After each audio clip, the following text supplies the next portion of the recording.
American Fiction. It premiered, that's where I first heard about it, at the Toronto International Film Festival. Big festival on the awards circuit.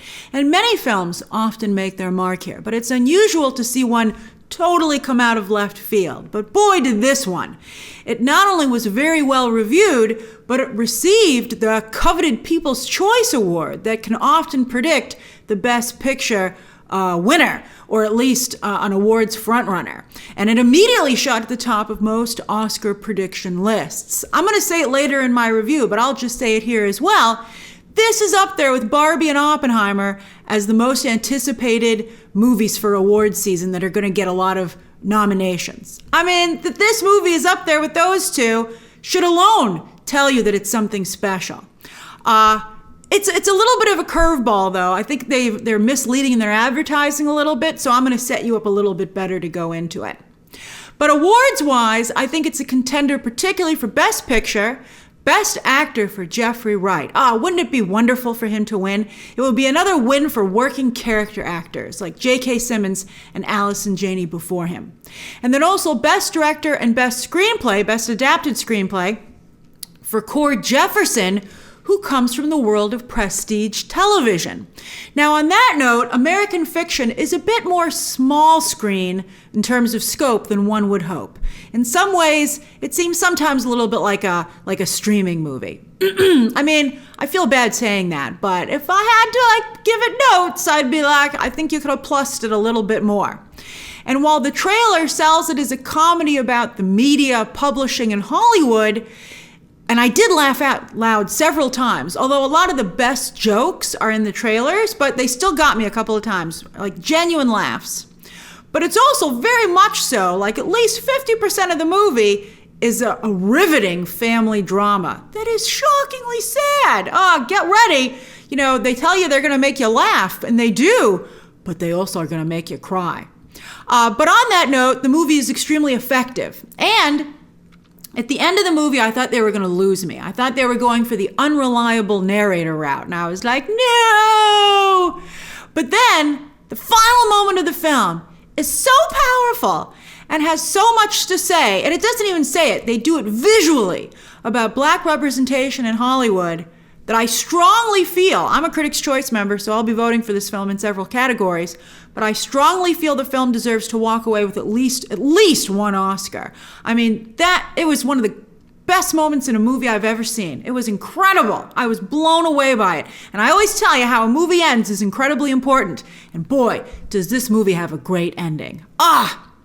Now, the future of the film, its awards chances, also depends on if it can manage to walk the fine line of biting commentary that keeps it real and talks about some stuff that we haven't really talked about without offending so many people they don't vote for it. I mean, it's going to offend some people. And, you know, when you're talking about a difficult, for a biting comedy, you expect it to offend some people. But there's a line, and if it goes too far across the line, it might cost it some votes. And that's what I'm concerned about, and some box office. So, for instance, one of the things that makes me concerned is that this was the latest AMC Screen Unseen, which is where AMC, you pay $5. They've been doing it apparently, I think, across the pond in the UK for a while, but they just started doing it here in America. I told you that it was supposed to be, everyone thought it was going to be the Marvels, and it ended up being Next Goal Wins, and people walked out on that. And I hear people some white people, according to social media, walked out on this movie. And that's a shame.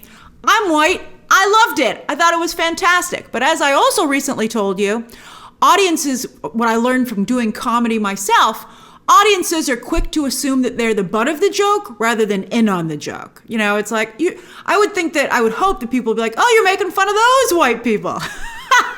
But, you know, some people took it personally. Now, yes, the movie is aggressive towards some white people, but that's because it feels that even with their best of intentions, those white people have painted the Black community at large into a corner. And I think it's a fair point. Did the movie make it the best possible way it could? Is it a little unbalanced? No and yes. I mean, the movie's not without flaws. It's not a perfect argument, but I think it's so well made and it's so good and it starts such an interesting new conversation that I really like it. But I'm curious, I'm very curious as to how some black audiences might react. I could see some black audiences being offended. Again, not that the movie intends to do that, but Cord Jefferson might learn the same thing about comedy, that, people often are quick to assume that they're the butt of the joke rather than in on the joke. American fiction is extremely judgmental of a type of black culture that's not only highlighted by white media, but also black media. A lot of black artists and business people make their living through that type of depiction. And a lot of black fans genuinely enjoy that content and might take offense at what they perceive American fiction is saying about them. Both what they perceive and to some degree maybe what the movie actually is saying. Now, early on, it's not like the movie doesn't make fun of its own lead. Like early on in the film, Wright's cerebral, frustrated author, Thelonious Monk Ellison, says he doesn't believe in race, and then a taxi passes him by for a white customer, So there's the main character's perspective, and then of course the movie's perspective. So they're covering themselves in that way. And Monk, it's important to note, along with Jeffrey Wright, who plays him, Cord Jefferson, who made this movie, and author Percival Everett, who wrote the book on which the movie is based, they're all relatively fair-skinned, which surely has created different life experiences for them than darker-skinned members of their community. Colorism is very real. In Hollywood too. Lupita Nyong'o and Viola Davis have spoken out against this, and Issa Rae has also commented on it, and she has a small role in this film. Now, on that note, American fiction tries to present a counter-argument to Monk's complaints through Rae's fellow author, who has written a ghettoized book that offends Monk to his very core. I thought their conversation didn't quite. I'm not sure how. I'd be curious. I don't want to have a spoiler review, but when they finally do talk, I saw his points more. I didn't think her points were made as well.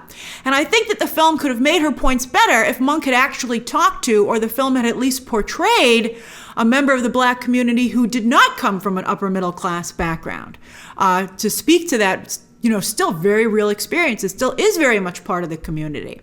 I think that Monk's wanting to erase it rather than just broaden the types of, people who are portrayed is, I think that's really where the conversation should be headed. But, Monk, I think because he's so frustrated, is very offended by what he feels is a stereotype. Although again, Monk has a very specific life history. So is it even fair for him to judge others? So, that's all really interesting. And I think the movie does the best, it's only 2 hours. So I think, could it do a little better there? Yeah, but I think it's still very, very good as it is.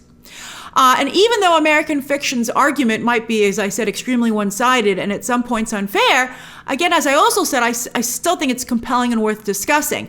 And it's important to note that it doesn't just talk the talk, but it walks the walk, because the movie itself presents an alternative to the stereotype that Monk takes such offense at.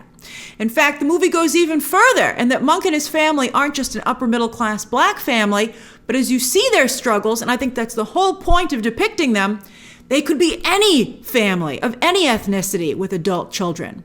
The movie deals with, I saw one a person in the media compare them to, at some points, a Nancy Meyers movie, and I thought that was very interesting. Because Viola Davis, speaking of Viola Davis, she's talked about, Hollywood not being willing to produce different types of stories starring black talent. And so Viola Davis probably will love this movie and be like, preach, Cord Jefferson and Percival Everett. I think she's also had this experience. But the movie deals with some intense universal subject matters and the harsh reality that when you become an adult, at any moment, your life could start to unravel, and it feels like your family and your future are slipping through your fingers like sand, and you're desperately trying to hold on. So I was surprised that was in this movie, because it's not at all in the ad campaign, but it was a welcome surprise, especially because it was so well done. In addition to all that, the movie doesn't just judge the popular depiction of black culture, white media, and some black business people and artists who play into that, but it also calls out pretentious authors. There's one scene in the film between Monk and his agent, played by John Ortiz, about the importance of commercial work. They use Johnny Walker Gin to explain it. And this scene should be shown to anyone considering a career in the arts. I thought it was just incredible, so succinctly and well put. On a side note, I also feel the movie, though, takes some cheap shots, which I would have personally edited out. Not once, but twice, it seems to be trying to out Tyler Perry. I mean, no matter what you might think of Tyler Perry's work, that is totally inappropriate and uncool. And Tyler Perry is such a wonderful individual. He's done so much for not only the Black community in Hollywood, but the Black community in general. You know, he's just so generous and, gives back so much. And I got the feeling that so that made me, so I felt that was not a nice thing to do to him. And I got the feeling that, because that's his choice, obviously, to decide, if it's true, how to handle it. And I got the feeling that Adam Brody's movie producer character is supposed to be making fun of Jason Blum. And that was pretty searing as well. And with the Jason Blum commentary, I was like, it's partially fair. But then I also felt like, I don't know if it's totally fair. Again, I would describe those two things as cheap shots and beneath the film, to be honest with you. But other than that, I thought the script was quite brilliant, with the movie taking very surprising twists and turns and with storylines coming together in unexpected and very clever ways that I hope nobody ruins for you, because it was, again, brilliant. Now, I adore Jeffrey Wright. Who doesn't? Especially genre fans. He is wonderful.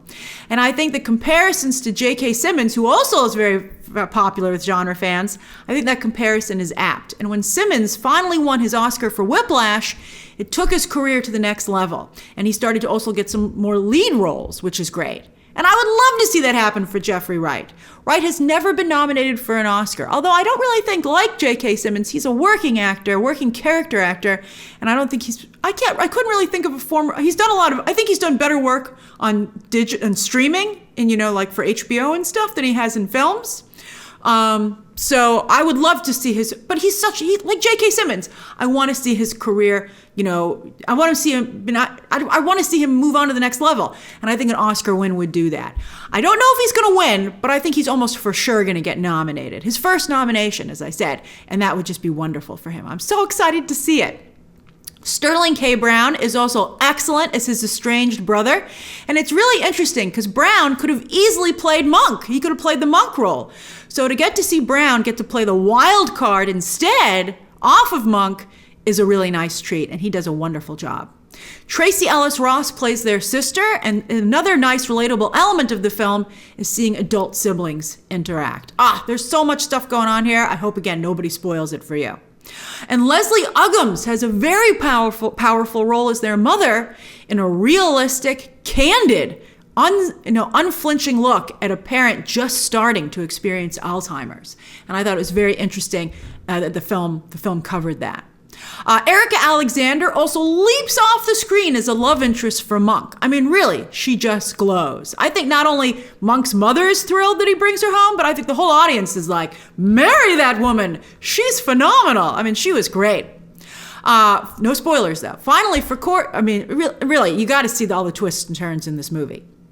Finally, as for Cord Jefferson, as I said, the scope of the film is a bit small, but some shots, including the opening shot and the ending, are so cinematic that it is a welcome breath of fresh air that I think some of us don't even realize that we need from the blockbusters that dominate Hollywood these days. And the shots are quietly cinematic, which is also refreshing, even in the awards space. You're like, oh, that's just so beautiful in its simplicity. Thanks for making the effort, Cord.